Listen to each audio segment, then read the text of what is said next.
오늘 우리에게 주신 하나님의 말씀은 느헤미야 2장 1절부터 20절까지의 말씀입니다. 저와 여러분이 한 절씩 교독하고 마지막 절 말씀은 함께 합독하겠습니다. 아닥사스 왕 20년 니산월에 나는 왕에게 술을 따르는 일을 맡았다.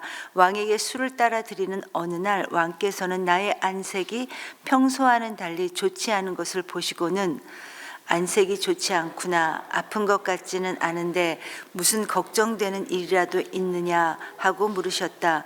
나는 너무나도 황공하여 임금님 만수무강하시기를 빕니다. 소신의 조상이 묻힌 성읍이 폐허가 되고 성문들이 모두 불에 탔다는 소식을 듣고서 울적한 마음을 가누지 못한 탓입니다 하고 아뢰었더니 내가 바라는 것이 나는 하늘의 하나님께 기도를 드리고 나서 왕에게 말씀드렸다. 임금님께서 좋으시면 임금님께서 소신을 좋게 여기시면 소신의 조상이 묻혀있는 유다의 그 성읍으로 저를 보내주셔서 그 성읍을 다시 세우게 하여 주시기를 바랍니다. 그때 왕후도 왕 옆에 앉아 있었다. 왕은 그렇게 다녀오려면 얼마나 걸리겠느냐, 언제쯤 돌아올 수 있겠느냐 하고 나에게 물으셨다. 왕이 기꺼이 허락하실 것 같은 생각이 들어서 나는 얼마가 걸릴지를 말씀드렸다.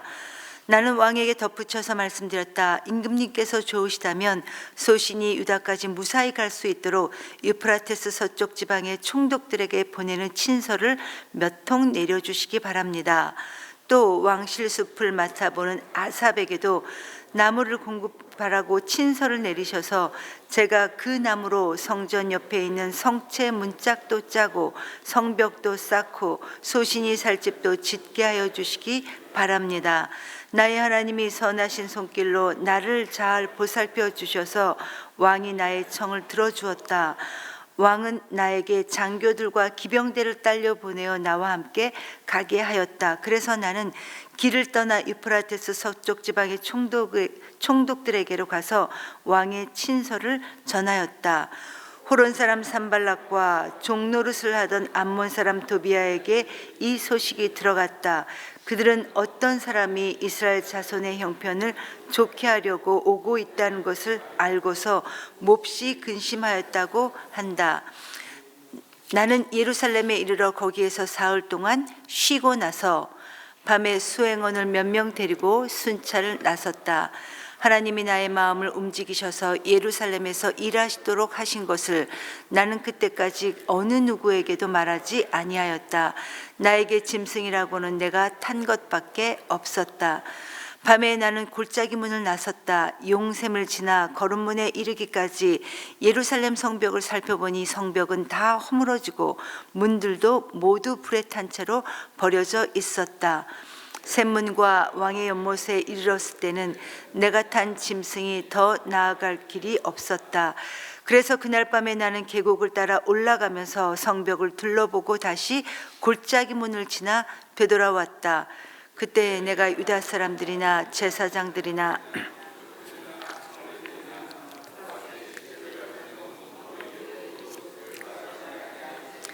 관리들은 내가 어디를 다녀왔는지 무엇을 하였는지 아무도 알지 못하였다.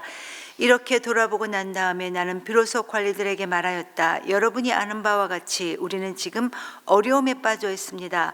예루살렘은 폐허가 되고 성문들은 불탔습니다. 이제 예루살렘 성벽을 다시 쌓읍시다. 남에게 이런 수모를 받는 일이 다시는 없어야 할 것입니다. 나는 또한 나의 하나님이 선하신 손길로 나를 잘 보살펴 주신 일과 왕이 나에게 한 말을 그들에게 말하였다. 그랬더니 그들은 공사를 시작하겠다고 나에게 다짐하였고 힘을 내어 기꺼이 그 보람 있는 일을 시작하였다. 그러나 이 일이 호론 사람 산발락과 종노릇을 하던 암몬 사람 도비아와 아랍 사람 게셈에게 알려지니 그들은 우리에게로 와서 당신들은 지금 무슨 일을 하고 있는 거요? 왕에게 반역이라도 하겠다는 것이요? 하면서 우리를 업신여기고 비웃었다. 내가 나서서 그들에게 대답하였다. 하늘의 하나님이 우리를 위하여 이 일을 꼭 이루어 주실 것이요. 성벽을 다시 쌓는 일은 그분의 종인 우리가 해야 할 일이요. 예루살렘에서는 당신들이 차지할 몫이 없소. 주장할 권리도 기억할 만한 전통도 없소. 아멘. 여러분, 우리는 지금까지 이스라엘의 역사들을 쭉 살펴보았습니다.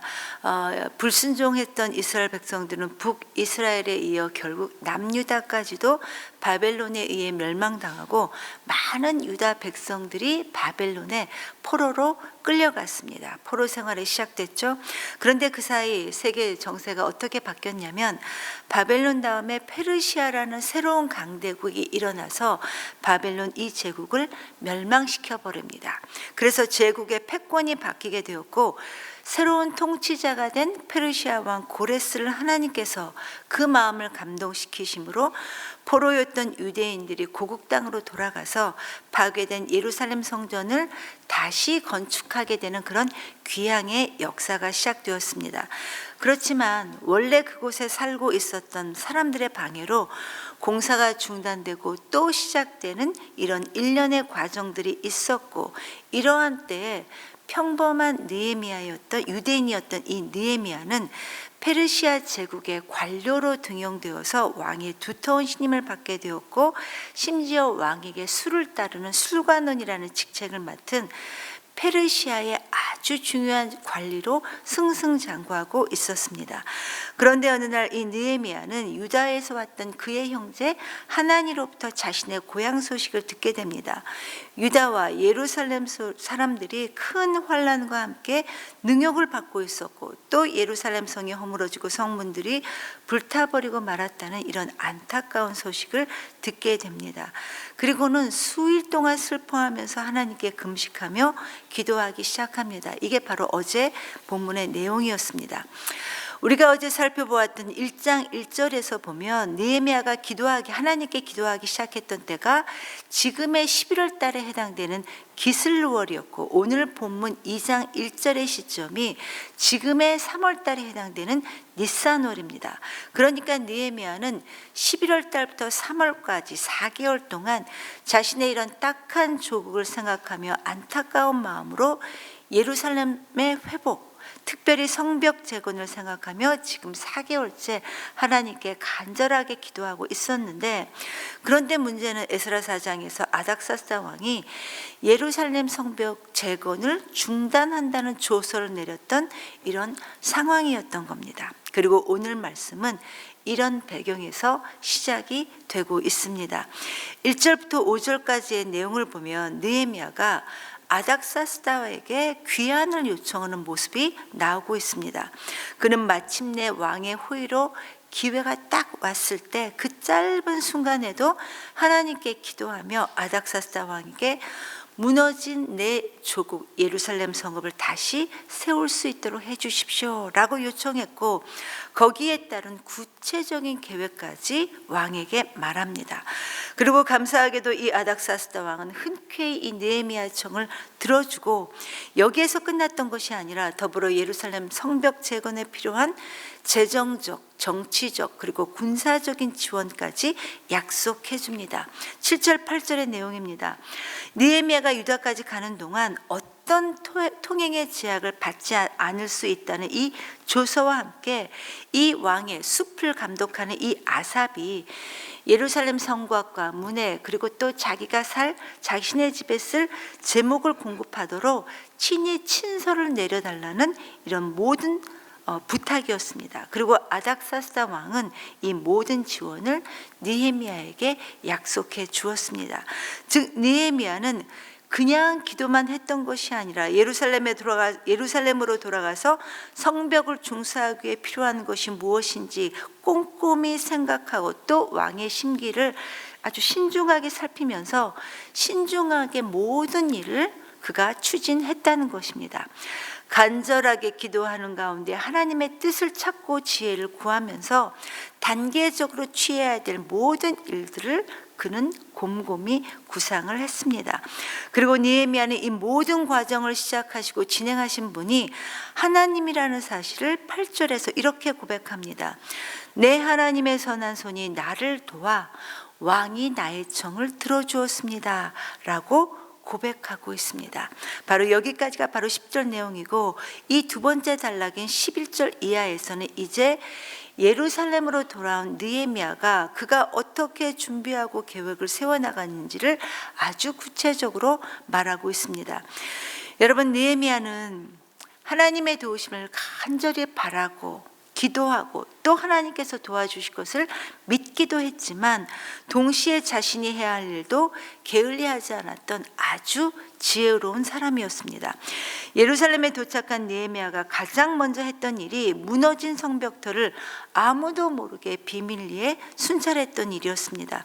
보통의 경우라면 사람들을 빨리빨리 모아서 함께 그 일을 추진했을 법도 한데 그는 그렇게 하지 않았습니다. 왜냐하면 이미 하나님의 일을 방해하는 사람들이 있다는 것을 그가 알고 있었기 때문에 최대한 조심하고자 했었고, 또 혹시라도 내부에 적들과 소통하는 어떤 사람들도 있을 가능성을 이 느헤미야가 숙지하고 있었기 때문에 행여나 그 일을 시작하기도 전에 방해에 부딪히는 것을 미연에 방지하고자 했던 것입니다. 그리고 이렇게 비밀리에 성벽터를 둘러본 이 느헤미야는 그 참담한 상태를 자신의 눈으로 확인하고 백성들의 지도자들을 만나서 그들을 설득하는 이 설득 작업에 나섰습니다. 17절 18절입니다. 느헤미야가 그들에게 이렇게 말합니다. 여러분이 아는 바와 같이 우리는 지금 어려움에 빠져 있습니다. 예루살렘은 그야말로 폐허가 되었고 성문은 불타버렸습니다. 이제 예루살렘 성벽을 다시 재건해서 이제는 다시 남들에게 수모를 당하지 맙시다. 하나님 나라의 백성으로서 이제는 다시 수치를 당하지 맙시다 라고 하면서 그들에게 하나님의 선한 손이 어떻게 나를 도우셨는지, 그리고 하나님께서 아닥사스다 왕의 마음을 어떻게 움직여서 이 예루살렘 성벽을 재건할 수 있도록 모든 상황들을 준비해 주셨는지를 그들에게 이 느헤미야가 간증하면서 하나님 백성으로서의 정체성을 다시 찾읍시다. 다시 하나님의 백성으로서의 정체성을 다시 회복합시다 라고 하면서 이 지도자들을 독려했습니다. 여러분, 이스라엘 사람들에게 있어서 이 예루살렘은 그들의 영적, 정신적 그리고 정치적인 구심점이었습니다. 특히 하나님께서 당신의 이름을 두시겠다고 하신 성전이 있는 곳이 바로 이 예루살렘이었습니다. 안전하게 지켜져야 할 곳이 바로 이 예루살렘이었던 것입니다. 그런데 이 예루살렘 성벽이 다 무너져 버리고 성문이 불타 없어진 채로 긴 세월 동안 그대로 방치되고 있다는 이 자체가 하나님 선민으로서의 얼마나 수치스러운지를 느헤미야가 그들에게 역설하고 그들의 각성과 분발을 촉구했던 것입니다. 그러자 사람들이 일제히 느헤미야의 말에 호응하면서 다시 일어나 건축합시다. 다시 일어나 하나님의 성벽을 공사합시다 라고 하면서 그 선한 일이 시작이 되었지만, 그런데 이번에도 방해 공작에 부딪히고 말았습니다.